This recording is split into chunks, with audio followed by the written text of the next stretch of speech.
Faro UDD. Bienvenido, John. Muchas gracias por estar acá. Buenos días, Pato, buenos días. Un gusto estar con ustedes también hoy día nuevamente. Sí, y en poquitos segundos se va a sumar Flavia Torrealba, que es la presidenta de la Federación Regionalista Verde Social, y con todos ellos vamos a conversar a partir de ahora. Sí, bueno, hartas cosas pasando dentro y fuera del país, algunas que nos vinculan directamente, pero que están en sede internacional. Sabemos que el presidente está en una gira europea, en estos momentos está en Alemania, en un contexto además bien convulsionado en ese continente y en algunos países como Alemania y Francia. Bueno, en ese contexto de las elecciones europeas, el presidente se encuentra ahora en Alemania. Ayer hizo declaraciones, hubo una declaración conjunta con Olaf Scholz y le preguntaron por las elecciones europeas, también por las primarias, pero eso ya pasó en segundo plano. Y el presidente tuvo declaraciones que apuntaban hacia el avance de la ultraderecha y los peligros para la democracia, lo que fue luego retrucado por José Antonio Cast. Eso por un lado, ¿no? Quería partir con la primera parte, las primeras horas de esta gira y hacer una actualización respecto del segundo día de la gira, donde también se encuentra en Alemania. E hizo declaraciones de índole económico, porque también es una parte importante de esta gira. El presidente Boric, en horas de esta madrugada, que ya es mañana, ¿no? Entrando ya al mediodía en Europa, por ejemplo, hizo un llamado a invertir en Chile y cuestionó a los que no creían en la vocación del gobierno de mantener los tratados de libre comercio. Esto fue también respondido por Rosario Navarro, presidenta de la SOFOFA, quien también está en esta gira. Recordemos que participan empresarios, ¿no? Integrantes, bueno, está nuestra rectora también en la gira. Y quiero partir con eso, ¿no? Por un lado, el escenario en Europa, el tema de la ultraderecha, si quieren podemos detenernos en eso y luego ir a la parte económica de la gira, que también es un punto importante. John. Yo creo que los resultados de las últimas elecciones europeas hay que analizarlo caso a caso en función de cada país. En el caso de Francia en particular, efectivamente, a las fuerzas políticas lideradas por Le Pen les fue bien, pero yo no veo necesariamente un avance de la ultraderecha, si uno pudiese llamarlo de alguna otra forma, porque entiendo que el porcentaje de apoyo que tuvo es relativamente similar a lo que ha tenido en las últimas elecciones, en los últimos comicios, en el caso de Le Pen, y también eh, muchas veces los resultados de estas elecciones se explican por fenómenos internos, es decir, por la falta de capacidad que ha tenido Macron justamente de poder liderar algunas de sus reformas más emblemáticas, algunos asuntos de orden interno que tienen un correlato, un impacto en los resultados a nivel europeo. Y por lo mismo no creo que necesariamente exista un vuelco o un avance mucho más importante de aquellos sectores que uno podría llamar de ultraderecha o más nacionalistas. Lo mismo en España, donde a quien le fue bien no fue justamente a Vox, o particularmente bien no le fue a Vox, sino que le fue al Partido Popular. Y por lo mismo yo creo que cada uno de esos países hay que verlo en su mérito. No creo necesariamente que haya una amenaza por el resultado de estas elecciones u otra naturaleza a materias que son sumamente relevantes y delicadas como los derechos humanos, y tampoco creo que esté puesto en duda con tanta intensidad como uno creería viendo la prensa, la integración económica, que no solamente es importante para Europa, también es muy relevante para Chile a propósito del segundo tema que tú planteabas y la mirada económica que tiene el presidente Boric en esta nueva gira. Flavia, buenos días. Bienvenida. Buenos días, muchas gracias. ¿Cómo están ustedes? Bien, Aquí po. mirando la conversación y tipo, cuando uno ve en frío efectivamente los resultados de la derecha o los resultados de las últimas elecciones y no entiende muy bien esto de por qué se disuelve la asamblea en Francia, tiende a reaccionar con cierto temor, pero después ya cuando analiza los datos efectivamente la derecha más democrática o institucional está reaccionando, la socialdemocracia, y creo que no van a avanzar más allá de lo que ya habían avanzado, que igual era harto. efectivamente los procesos migratorios, especialmente internos, tienen un tema ahí, una bandera que defiende la extrema derecha, pero efectivamente no vería con tanta preocupación el asunto.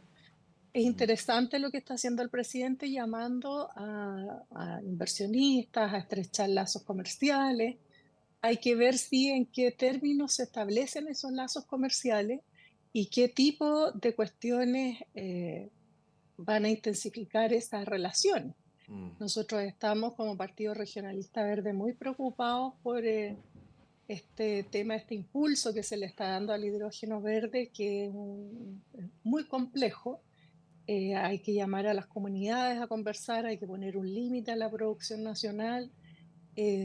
Por lo tanto, hay que ver primero de qué se tratan estos intercambios comerciales, porque estamos con un país con problemas, no porque esté lloviendo, desapareció la sequía, por ejemplo. Entonces, vamos a esperar que llegue el presidente y que nos cuente, o hay que ver cómo se materializa. Ahora, lo que destaco, pero con mucha fuerza, es el respeto con el que se recibe al presidente de Chile, la validación que tiene en el extranjero, especialmente en los temas de derechos humanos, de institucionalidad y de discurso de preocupación por evitar el calentamiento global y colaborar en este proceso. Así es que me parece que es un más amplio el que está hasta el momento llevando esta gira. Flavia, justo aprovecho de preguntarte, porque el acuerdo de actualización con la Unión Europea al que hizo mención el presidente Boric ayer ya ingresó al Congreso Nacional, por lo tanto se debería discutir durante este año. Y ustedes en tratados parecidos que se han discutido antes han tenido no solamente posición crítica, sino que han votado en contra, ¿no? ¿Cómo avisoras ese debate legislativo?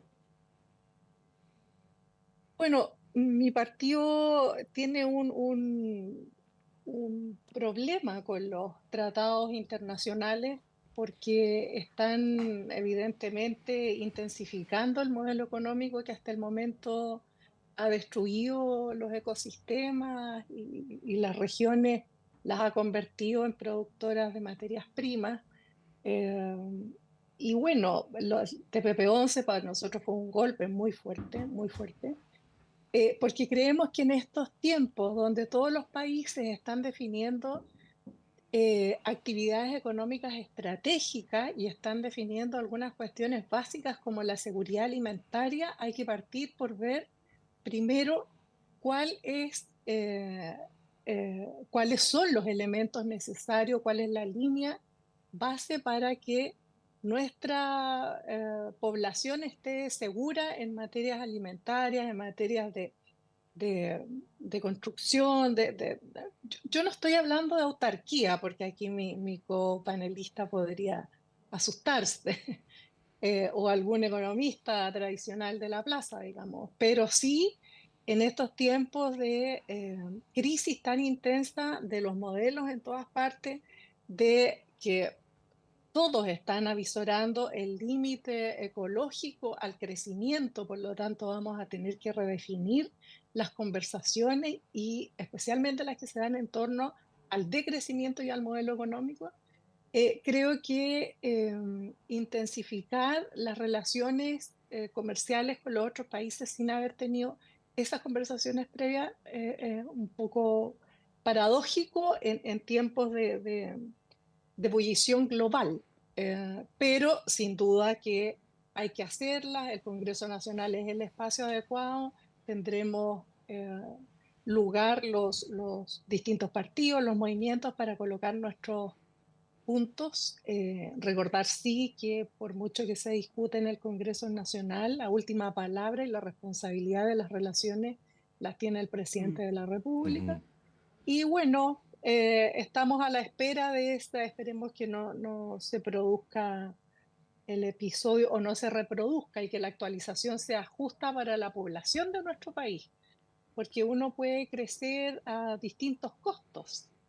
y los modelos de crecimiento en este momento están en discusión. Creo que ahí también tienen que entrar las universidades, los economistas, que no son los de los mismos centros de pensamiento de siempre para colocar los discursos. Entonces, yo espero ver esa discusión y creo que la seguridad alimentaria y el fortalecimiento de los tejidos productivos locales, regionales, deben estar en la conversación y en una perspectiva del desarrollo económico con límites ecológicos, el marco también de esa conversación.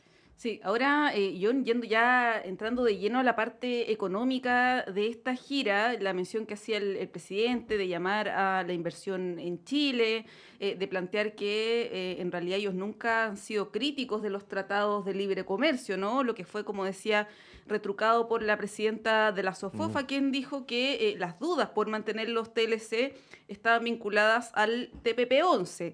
De todas maneras, Rosario Navarro valoró harto las palabras del presidente, su intervención en este foro, y ahí uno se pregunta, John, no sé cómo lo ves tú, la diferencia entre un gobierno, un presidente, que como dice Flavia, lleva las relaciones internacionales, comerciales, respecto de sus antecesores, ¿no? Porque pareciera que hay una línea de continuidad, pese a que en el discurso, por lo menos, de Boric candidato, digámoslo así, de su sector, tenían una retórica muy distinta que apuntaba, y lo decían abiertamente, ¿no? Críticas a los tratados de libre comercio, particularmente al TPP-11, pero ahora vemos a un presidente que reivindica estos mismos tratados de libre comercio. ¿Cómo lo ves, primero en el plano económico, ¿no? Esta especie de continuidad que hay, y segundo en el plano más político, ¿cómo lo analizas, ¿no? Un presidente que no se distancia mucho de lo que ha sido la política comercial de nuestro país. A ver, en el plano económico yo creo que siempre hay que reivindicar que el comercio exterior es valioso para los países. ¿Por qué? Porque los países cuando las fronteras están abiertas para efectos del comercio exterior, se centran en aquellas materias donde tienen ventajas comparativas y las personas comunes y corrientes nos vemos beneficiados porque podemos importar bienes y servicios que de otra manera no podríamos acceder a ellos o accederíamos a ellos a un costo mucho mayor. Entonces, de la misma forma que es importante la libre competencia a nivel interno, es súper relevante el comercio, que exista el comercio exterior y que nosotros al mismo tiempo estemos adheridos a los lineamientos de la Organización Mundial de Comercio y tengamos la institucionalidad para efectos de resguardar el buen funcionamiento y la competencia leal a nivel de comercio exterior. Y creo que es súper valioso el cambio que ha tenido el presidente Boric en este sentido. Él, desde luego, puede nombrar a los ministros y subsecretarios que estime pertinente, así lo establece la Constitución, y no podemos olvidar que fue él justamente quien nombró subsecretario en su oportunidad al subsecretario Humada, que fue un opositor justamente a la suscripción del TPP-11. No podemos olvidar también que fue el oficialismo representado en la Convención Constitucional que aprobó diversas indicaciones para efectos de, en primer término, terminar con los tratados de libre comercio, que yo sé que fue en el contexto de una comisión que estaba particularmente comprometida con el decrecimiento, que yo creo que es un concepto equivocado para nuestro país, pero también en la propuesta definitiva de la Convención Constitucional que el oficialismo llamó a votar, tenían normas que llamaban a priorizar a la región por sobre el resto del mundo en materia de relaciones internacionales y comercio exterior, que yo creo que es un gran error por la ineficiencia que ellos generan necesariamente. Y desde el punto de vista económico, me parece muy valioso que se convierta en una política de Estado, que siga siendo una política de Estado, la apertura comercial, el consenso que debiese existir en que no debiesen haber aranceles o si existen debiesen ser aranceles muy bajos, y al mismo tiempo sirve para efectos de tener la discusión más de fondo de legislación interna de, bueno, cuáles son las razones por las que un inversionista extranjero prefiere Chile para invertir, porque hay dos cosas, hay una cosa de comercio exterior y también de inversión extranjera directa o indirecta. ¿Por qué se prefiere Chile en vez de, por ejemplo, Lima o Colombia o Buenos Aires, etcétera? Y parte de eso es en la generación de certeza jurídica y en la generación de incentivos justamente para que las empresas puedan desarrollar actividades en Chile. Y siempre hay que tener presente algo muy importante, que es que la generación de actividades empresariales lo que hace es generar mayor empleo, y en la medida que exista mayor empleo se reduce la desigualdad y mejora la calidad de vida de las personas.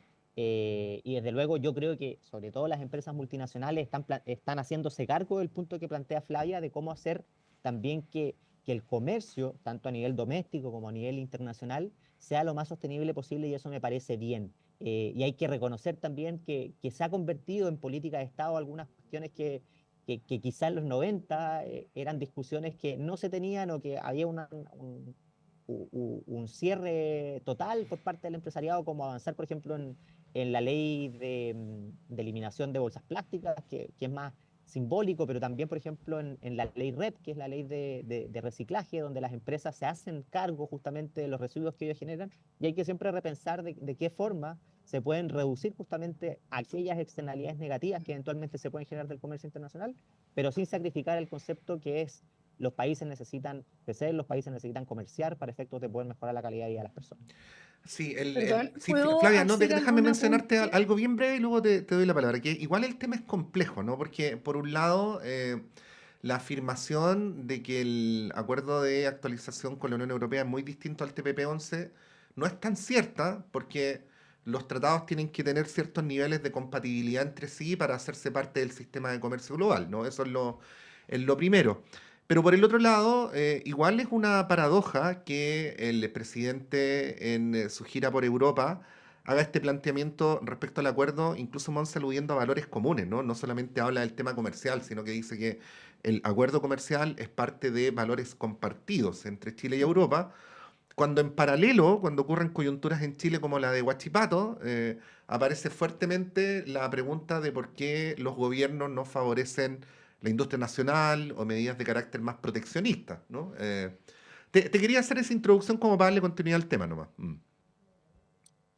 Sí, me voy a referir justamente a eso porque efectivamente lo que están en discusión acá y que parece haber quedado de lado son los modelos de desarrollo económico de los que estamos hablando. Cuando Mm. se habla de desarrollo económico es una trampa, hay muchos modelos de desarrollo económico.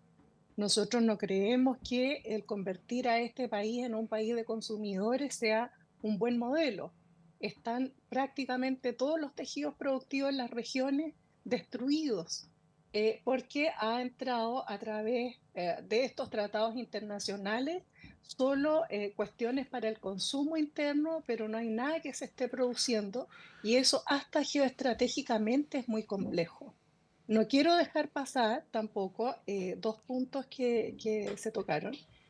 Hay un montón de empresas que efectivamente están haciendo un lavado de imagen tremendo con esta cuestión del reciclaje, que hasta el momento es ínfimo, o de la reutilización, que todavía es menor, porque lo que más protege a los ecosistemas es el no consumo, y ese es un tema que no estamos hablando, del que Mm. no estamos hablando.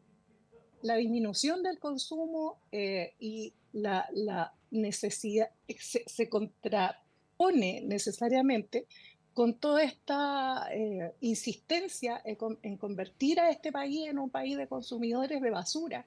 Todo lo que llega de algunos países efectivamente genera comercio local a través de una vía eh, de bajos aranceles, de explotación de niños en otros países. Es decir, yo creo que es necesario avanzar hasta cuestiones más estratégicas, que es cómo el consumo consciente protege a las comunidades, a los sistemas, a la producción local. Nosotros no estamos exportando nada, perdimos absolutamente toda la industria de zapatos, textil, de cerámica. Nosotros ni siquiera no construimos prácticamente nada en este país, solo exportamos cada vez más materias primas, insisto, a pesar de que hace un mes en Chile nuestro contador de consumo de materias primas se sobregiró. Entonces, esta cuestión de que se recicla es una greenwashing, un lavado de imagen de las empresas, es aparecer moderno y preocupados por el ecosistema. Pero si no hablamos del modelo económico, no vamos a avanzar en esta conversación y nos vamos a insultar de lado y lado sin enfrentar efectivamente los problemas de fondo.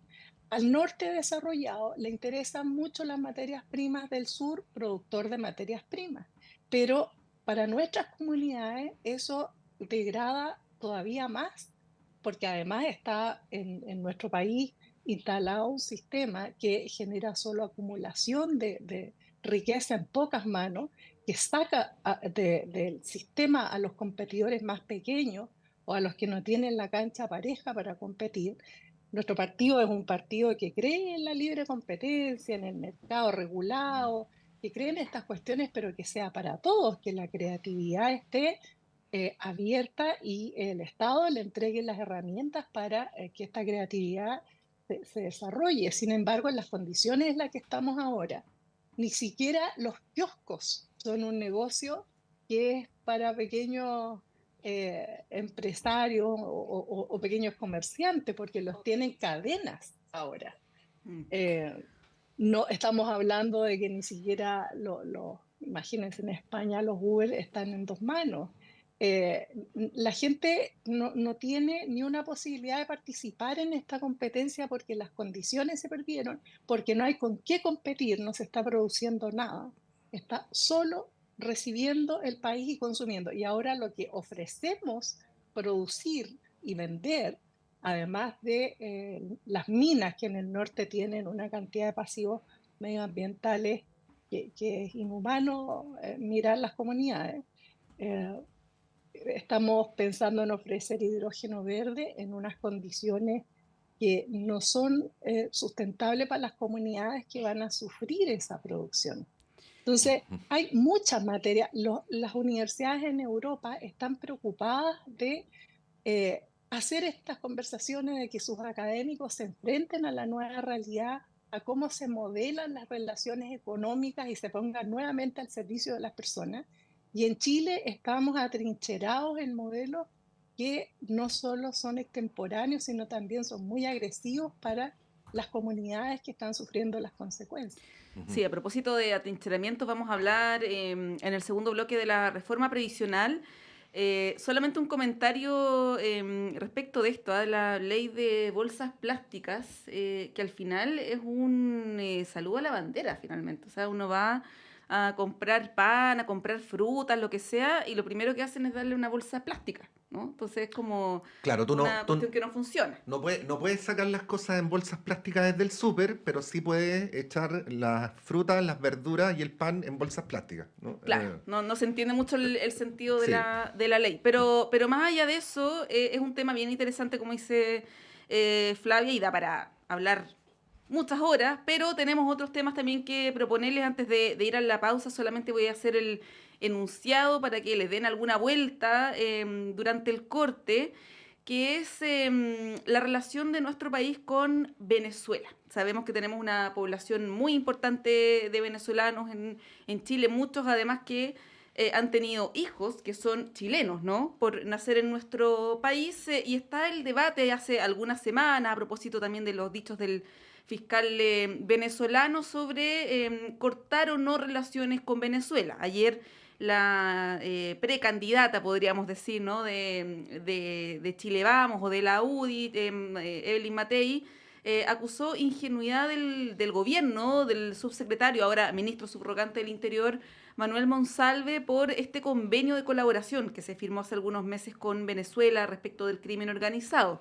Le respondió la ministra Vallejo, la acusó de antipatriota, le respondió también Manuel Monsalve en el Congreso, pero más allá de las declaraciones más o menos estridentes, surge la pregunta de qué hacer en este caso con la relación de Chile con Venezuela. Creo que todos los expertos de todos los colores políticos, diplomáticos, ex cancilleres han dicho que no es, o sea, que sería contraproducente cortar relaciones con Venezuela, ¿no? Por la gran cantidad de población que tenemos también en nuestro país, pero surge la pregunta, ¿no? ¿Qué hacer en un contexto donde ese país no ha colaborado con la investigación, por ejemplo, del caso de Ronald Ojeda, sino más bien nos llegó una acusación de vuelta a nosotros, ¿no? A Chile, como si fuéramos culpables de lo que ocurrió.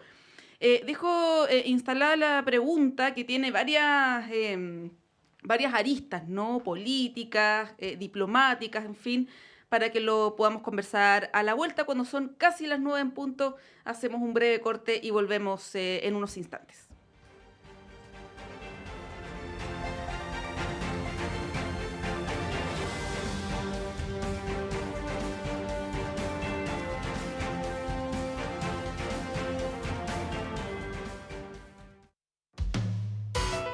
Conciencias y Educación, un programa de la Facultad de Ciencias de la Universidad de Chile dedicado a mostrar el estado de la ciencia de frontera y analizar las políticas educacionales y contenidos programáticos sobre educación científica y educación ambiental. Hola amigas y amigos, soy Raúl Morales Segura, decano de la Facultad de Ciencias de la Universidad de Chile y deseo invitarles a acompañarnos en nuestro programa Conciencias y Educación cada viernes a las 12 horas en Radio Universidad de Chile.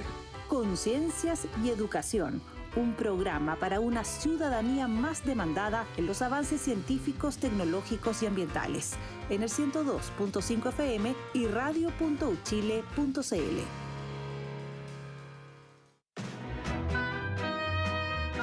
Del papel a tus oídos, historias de tu puño y letra llegan cada sábado a las 19:30 horas a La Fábrica de Cuentos, aquí en Radio Universidad de Chile. Envía tu cuento, relato o historia inédita a lafabricadecuentos2024@gmail.com. Los seleccionados cobrarán vida en formato audiocuento. Escúchalos cada sábado a las 19:30 horas en el 102.5 FM. La Fábrica de Cuentos, historias escritas por ti, del papel a tus oídos. Este programa es financiado por el Fondo del Libro y la Lectura Convocatoria 2024.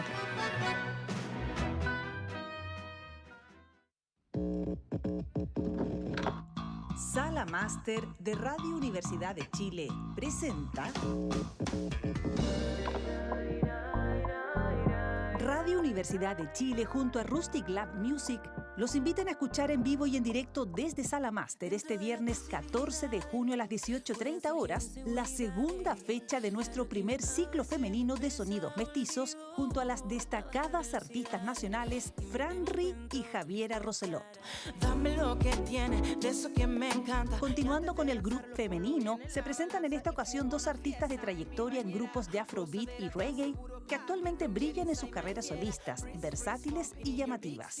Franri y Javiera Roselot en una jornada soñada que hará bailar y vibrar alto en la segunda fecha de este ciclo que cada viernes de junio nos acompaña en Sala Máster. Segunda fecha del primer ciclo femenino de sonidos mestizos, rap, soul, funk y R&B en este icónico escenario. Les esperamos sin falta este viernes 14 de junio a las 18:30 horas a deleitarse con el talento femenino de Franri y Javiera Roselot juntas en Sala Máster. Apertura de puertas 18:30 horas, inicio del concierto 19 horas en punto. Entradas disponibles en portalticket.cl y más información en www.salamaster.cl.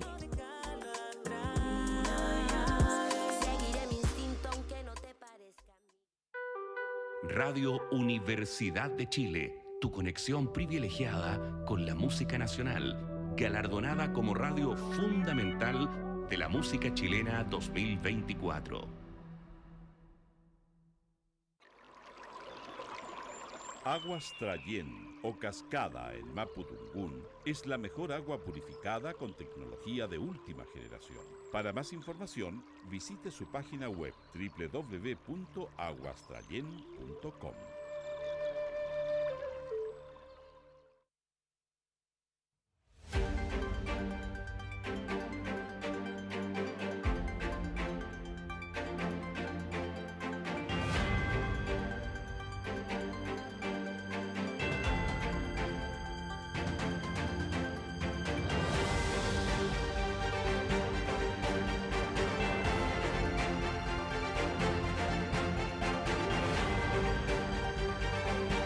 Son las 9:04. Bueno, el tema fue planteado por Montserrat antes de la pausa. Tiene una dimensión política, pero también tiene una dimensión técnica, ¿no? De cómo funcionan las relaciones internacionales. Hay distintos matices sobre el tema, ¿no? La alcaldesa Evelyn Matei, que la misma Renovación Nacional ha reconocido que no tiene otra candidata, por lo tanto es evidente que va a ser la candidata, por lo menos de Chile Vamos. Señaló que no había que romper relaciones con Venezuela, pero que había que retirar al embajador Jaime Gasmuri. Además acusó al subsecretario Monsalve de ingenuidad. Lo que contestó el subsecretario era que le resultaba curioso que finalmente fuera el fiscal nacional venezolano el que terminara pauteando a la derecha chilena, ¿no? Y que de alguna manera estuvieran bailando al ritmo que el fiscal nacional está planteando. Lo digo como en sentido figurado. Y a este mismo respecto, bueno, ayer en otra radio se entrevistó al ex canciller y ex secretario general de la OEA, actual senador José Miguel Insulza, donde él señalaba que no había que romper relaciones con Venezuela y que tampoco había que retirar al embajador porque era muy importante en su consideración que Jaime Gazmuri estuviera en Caracas y no en Chile, ¿no? Ese es un cierto marco de las opiniones que se han dado. John, ¿cómo lo ves? Efectivamente es una discusión compleja que tiene múltiples aristas.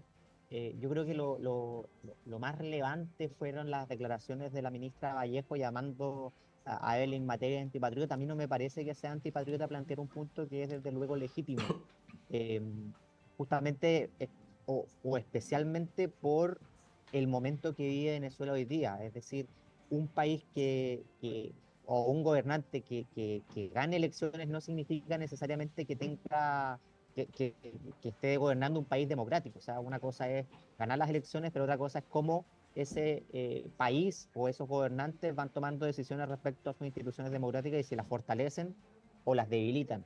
Y hay diversos indicadores en el mundo que dan cuenta de que Venezuela no está en la mejor situación desde el punto de vista democrático, de que las instituciones no funcionan con los mismos estándares que funcionan en Chile. Hoy día, más allá de que podemos tener diferencias respecto a cómo resuelve el Ministerio Público o busca encarar algunos casos en particular, lo mismo el Poder Judicial o cómo lo resuelve el Poder Judicial, nuestras instituciones son sólidas y uno puede decir que son democráticas. Y yo creo que en el caso de Venezuela es muy difícil sostener aquello. Yo creo que vale la pena preguntarse si es que las instituciones democráticas hoy día las instituciones venezolanas, perdón, son democráticas o no. Y eso a mí me llama mucho la atención, esa interpelación directa que hace la ministra Vallejo justamente a la alcaldesa Evelyn Matei. Y desde luego creo que es discutible si es que el país tiene que tomar la decisión de retirar o no al embajador. Yo creo que hay buenos argumentos en los dos sentidos, y ya como una reflexión un poquito más abstracta, desde luego que es importante mantener buenas relaciones con todos los países y especialmente con los que son de la región, pero eso significa al mismo tiempo de que los países tienen un rol también de proteger y fortalecer las democracias, y eso es muy importante también.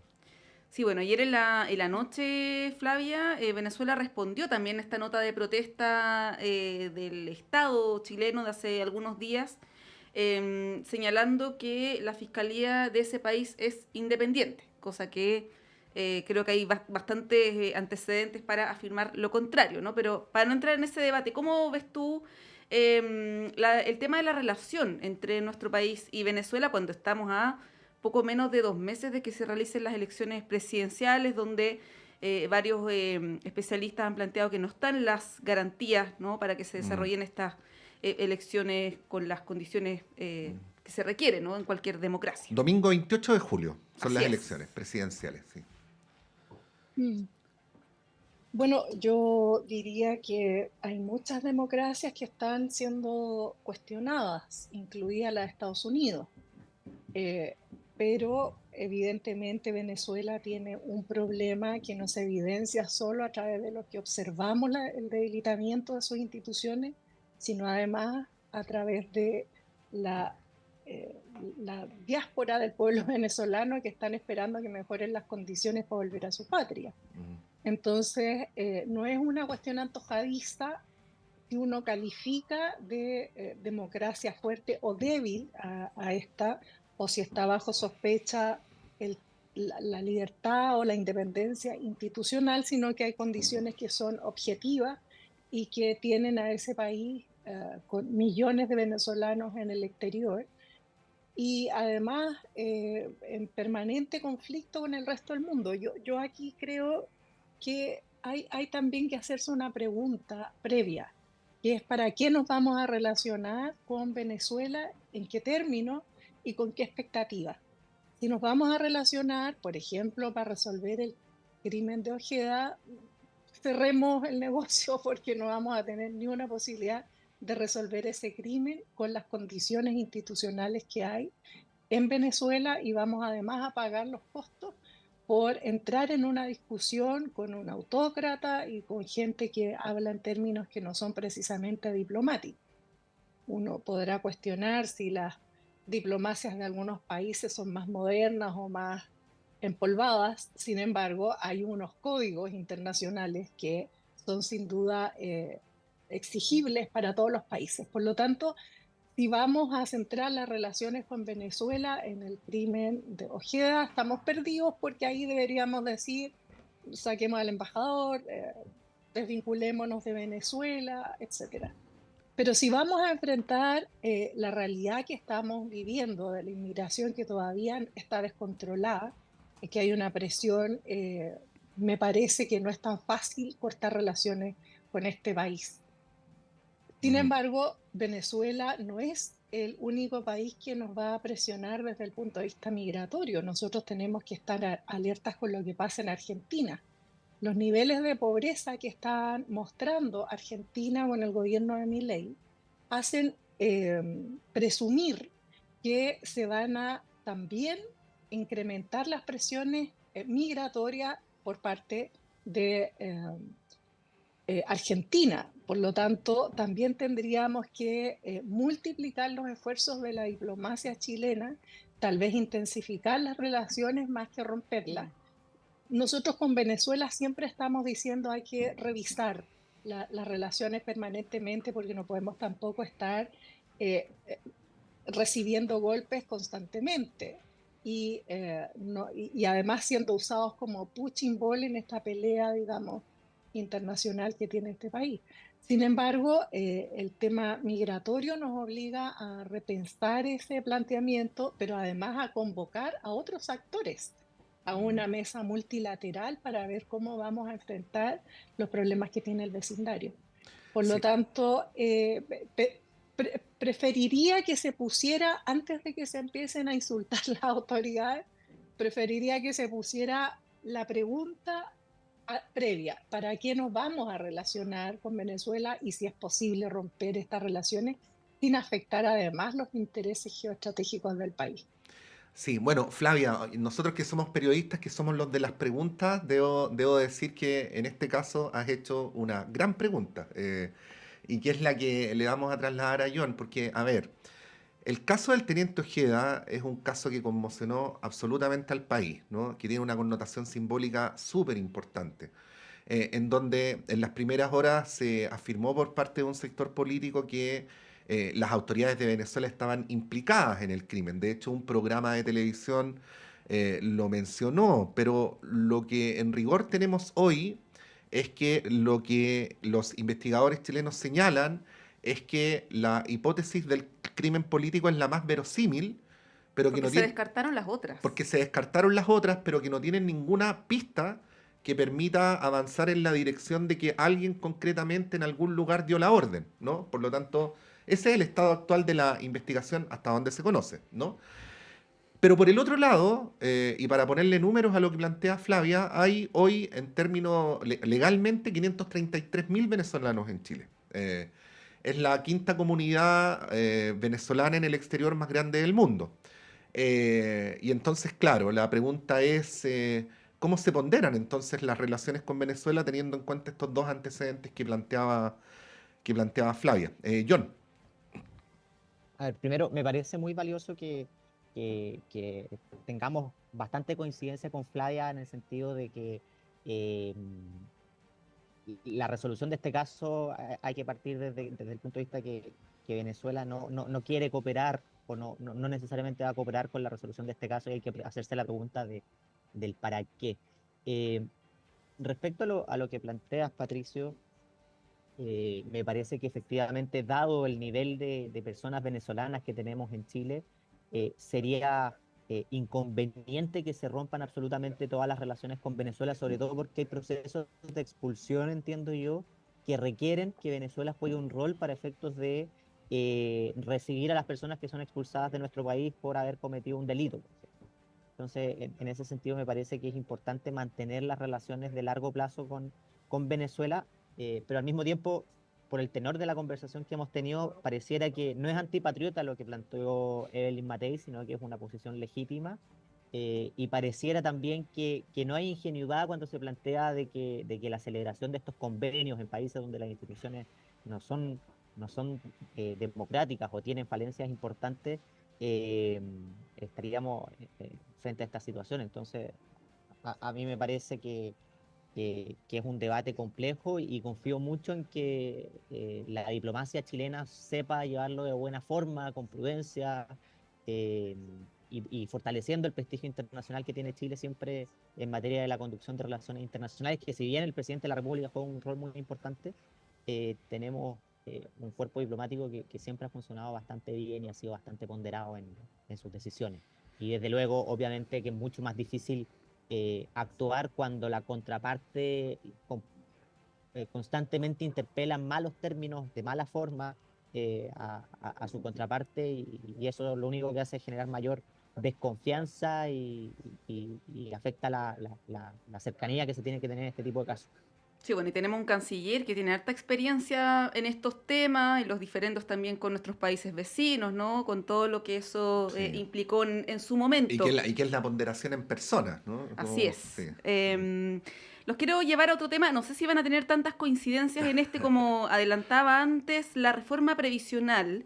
Ayer hablábamos de los retiros, que es como una patita de este tema, pero yendo al fondo, ¿no? De la reforma que está en la Comisión de Trabajo del Senado, que no ha avanzado en todo este año, muy poco, la verdad. Ha habido algunas exposiciones, ¿no?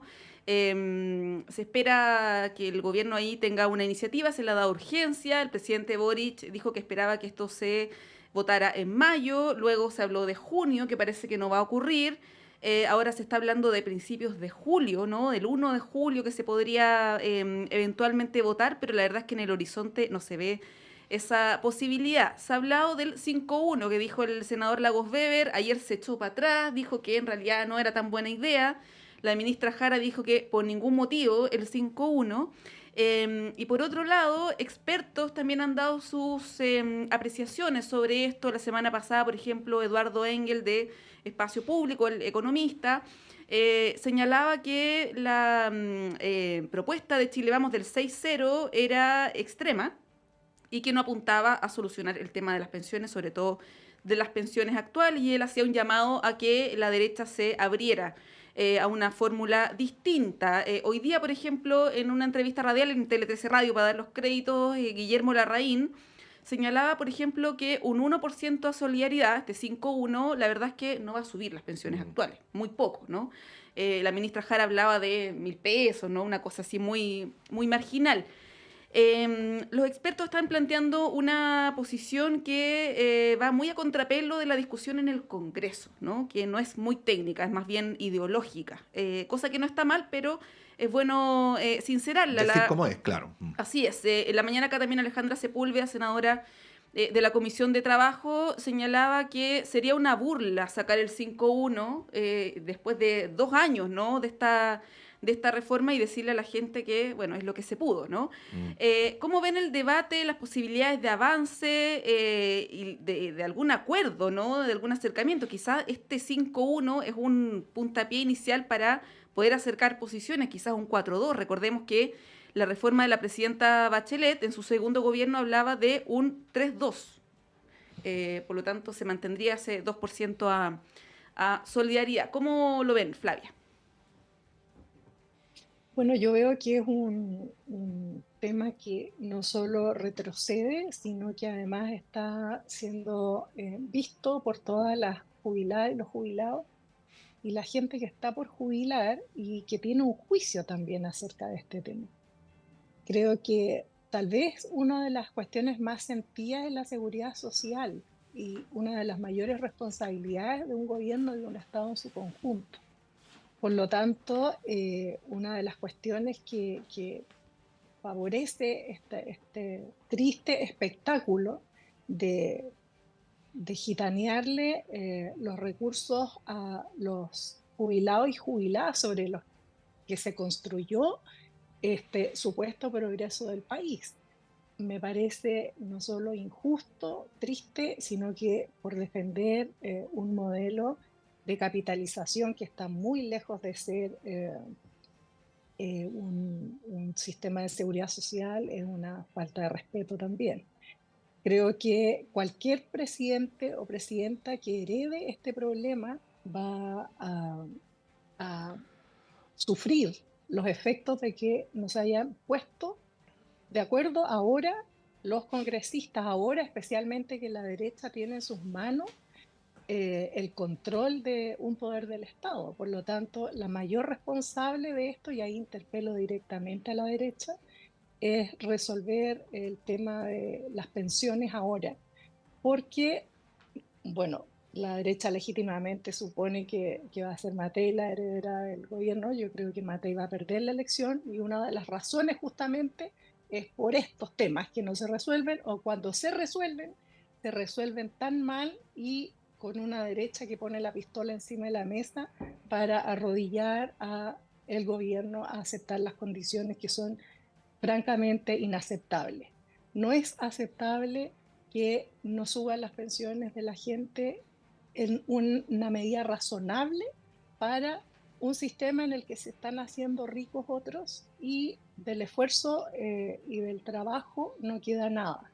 Sí. Esta cuestión de que se ha apelado a preguntar a las encuestas como supuestas preguntas legítimas de si la gente quiere que vaya a su cuenta individual la plata que viene de los empleadores, es tan triste y tan desleal también con la gente que me parece que ya estamos al momento de que vayamos con los temas a plebiscito, a referéndum, para que lo resolvamos entre todos. Sí, bueno, Porque ayer... están tan sí, cerradas las fuerzas que ya no es posible seguir. Esta es una conversación absurda. sí. Flavia, Nosotros creemos que hay que, perdón, sí. solo para terminar, plantear un sistema mixto donde las FP tengan un mercado regulado y el 6% adicional debía haber ido íntegro a mejorar las pensiones y a un fondo solidario.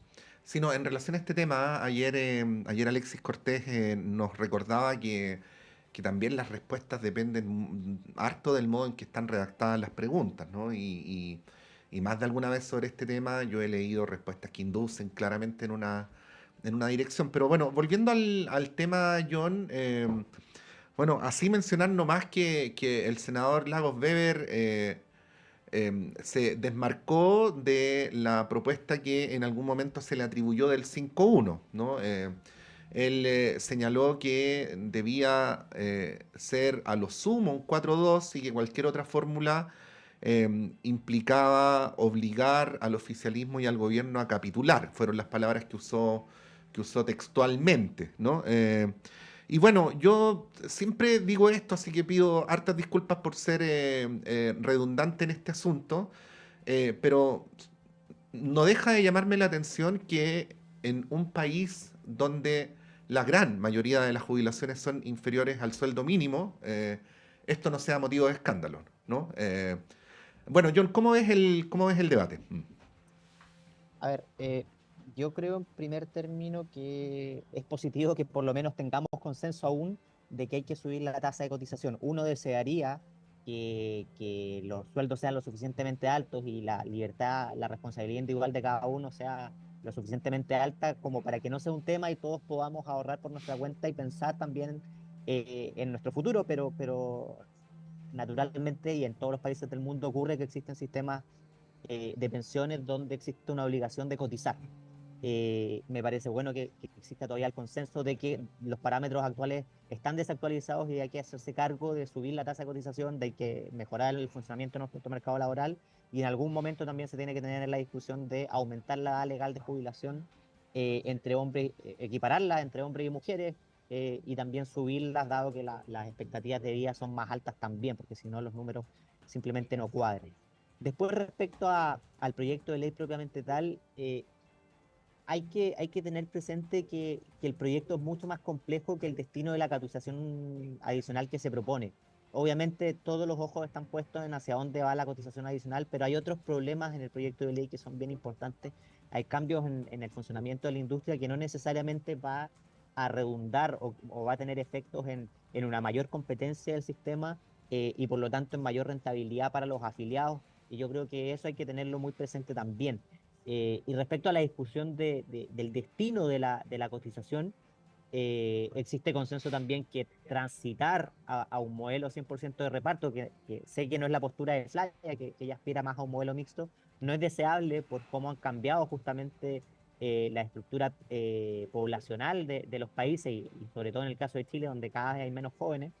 Y al mismo tiempo me gustaría reforzar la importancia de la capitalización individual cuando ciertas fuerzas políticas son tan intensas en la defensa de la capitalización individual, no lo hacen por un hecho individualista, sino que porque muchas veces se generan efectos indeseados, por ejemplo, cuando parte de la cotización va a seguros o va a sistemas de reparto, porque lo que genera es justamente un desincentivo al trabajo formal, y eso hay que tenerlo presente también.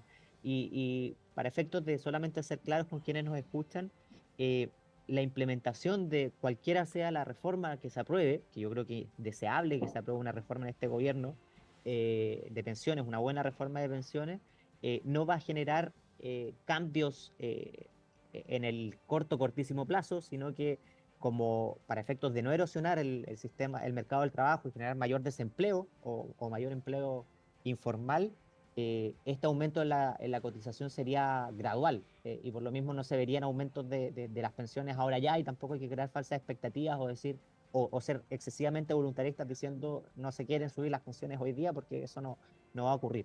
Y al mismo tiempo creo que hay que tener presente otro factor que muchas veces en el Congreso no se tiene presente o en la discusión pública no se tiene presente, que es que hoy día tenemos una pensión garantizada universal que se aprobó hace poco tiempo y que también genera, no sé si distorsione la palabra, pero es un aspecto que hay que tener presente para efectos de tomar buenas decisiones que no lesionen los incentivos a cotizar y que al mismo tiempo sea justa y que no le cargue la mano excesivamente a quienes, por ejemplo, pueden cotizar y están en condiciones de hacerlo.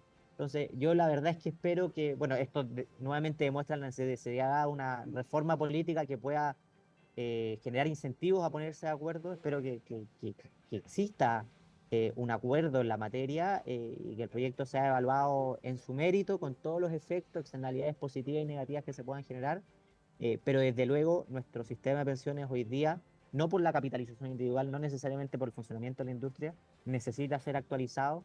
Y espero que las fuerzas políticas estén a la altura y no se centren en el monto necesariamente del guarismo, sino que lo vean en su globalidad, en su integralidad. Sí, solamente comentar ya al cierre que a propósito de lo que decía Flavia, en el gobierno anterior hubo también una apertura, al igual como lo está haciendo este gobierno, para avanzar en un guarismo del 3-3, ¿no? Incluso ha trascendido que se llegó a negociar un 4-2, 4 a solidaridad y 2 a capitalización individual, pero fue la izquierda la que se negó a esta fórmula, también esperando ser gobierno, cosa que finalmente ocurrió. Por lo tanto, no hay una relación lineal entre oponerse a una reforma de pensiones y luego ser gobierno. No, nada indica que eso podría afectar las aspiraciones de Belín Matei bajo esa lógica. Y segundo, a propósito de lo que dice John, de un consenso sobre el aumento de la cotización, eso claro, efectivamente es así, pero de todas maneras hay parlamentarios y hay sectores que se oponen a este aumento del 6% con cargo al empleador que señalan sería un impuesto al trabajo, ¿no? Por lo tanto, eso también es parte de la discusión que se ha dado.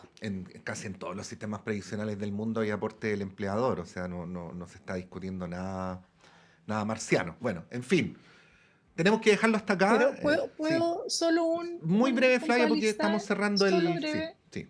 Yo solo quiero recordar el promedio de los sueldos en Chile, que no permite tampoco que la gente ahorre en una cuenta y que maneje solo. Por eso cuando se instala esta idea de que la gente no tiene más plata para la jubilación es porque no quiere. En Chile más del 70% de la gente vive con menos de 700.000 pesos y la mediana, recuerden ustedes, no alcanza a los 500.000, ahora lo va a alcanzar por obligación el sueldo mínimo, pero no es llegar y usar el argumento de que la gente no ahorra porque no quiere.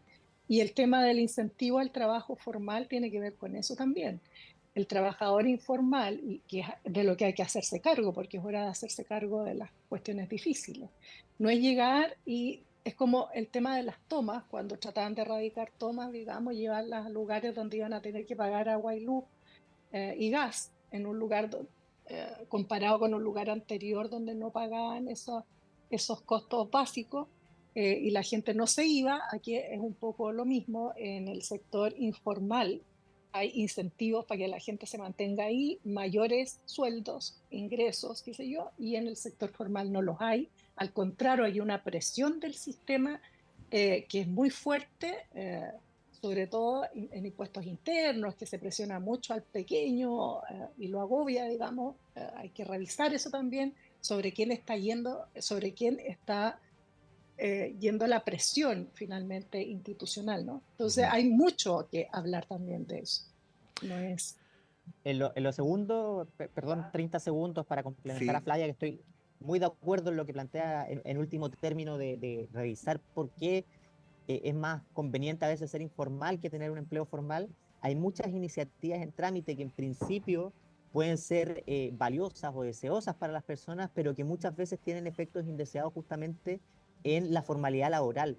Entonces, cada vez que se evalúa un proyecto de ley, por ejemplo, cuando se habla de sala cuna universal, que es deseable y eso tiene que ser financiado de alguna otra manera, o cuando se habla de negociación ramal, por ejemplo, cuando se discuten ideas de naturaleza laboral o exigirle obligaciones adicionales a los empleadores, eso desde luego genera un efecto que es mayor automatización y menor empleo formal muchas veces, o sueldos más bajos también, porque se encarecen los costos de contratación. Entonces hay que tratar de lograr encontrar un justo equilibrio donde haya suficiente flexibilidad laboral para que el mercado del trabajo sea dinámico, y muchas veces en la discusión pública se pierde eso, porque en aras de tratar de tener beneficios para las personas, que yo creo que es valioso tener certeza en ciertas materias, se rigidiza en exceso el mercado laboral, y justamente pasa lo que planteaba Flavia, de que las personas dicen, ¿para qué voy a tratar de emplearme formalmente si es mucho más conveniente trabajar en la informalidad y los sueldos que uno recibe o la remuneración que uno recibe, los ingresos son mayores? Así que me gustaría hacer esa reflexión para terminar de la importancia de ver justamente todos los efectos que tienen cada vez que discutimos en materia de políticas públicas. Sí, bueno, es un tema que obviamente no se agota en este panel, por eso nos ha acompañado tanto tiempo de una manera tan intensa, ¿no? Intensamente, a propósito de una película que va a tener su secuela ahora. John Enrique, Flavia Torrealba, muchas gracias. Con Montserrat vamos a un breve alto y a la vuelta Claudio Medrano con ustedes.